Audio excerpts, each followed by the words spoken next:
The research title of our research study is Social Media Usage and Sleep Quality Among Grade 9 Junior High Student of Quirino High School. Authors page. On authors page, we have here the authors of this research study and their role. First is Chris Nakaba, Charles Lopez, and Iris Cardenas. Their role is researcher and presenter of this research study. And the last one is Regina Rosario. He is the encoder, editor, and researcher presenter of this research study. Our population is grade 9 junior high students in Quirino High School. Our population size is 640, and to get the sample size, we use Survey-Mangi and Stubbins formula with the confidence level of 90% and margin of error 7%.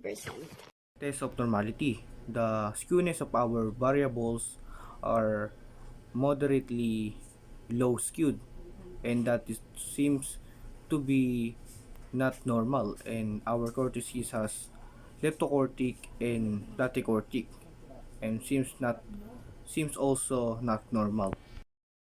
Correlation of variate. Our main variable is sleep quality, and our three other variables are hours spent, sleep efficiency, and sleepiness. Main variable and variable 1.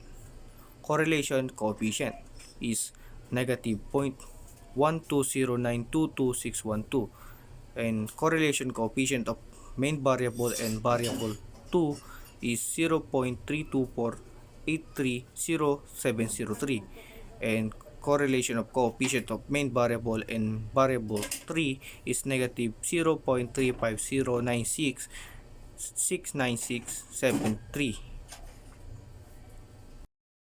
Correlation coefficient of our variables. For our variable 1 and 2, we got a coefficient of 0.01112113, and for our variable 2 and 3, we got a negative 0.115414981, and lastly for our variable 1 and 3, we got a coefficient of 0.188177281. That is also very low correlation coefficient. So the null hypothesis, there is no correlation between students' sleep quality and the number of hours data spent on social media. While the alternative hypothesis, there is a correlation between students' sleep quality and the number of hours data spent on social media. So the HO is null hypothesis and the HA is alternative hypothesis. And that's it, the null hypothesis and alternative hypothesis.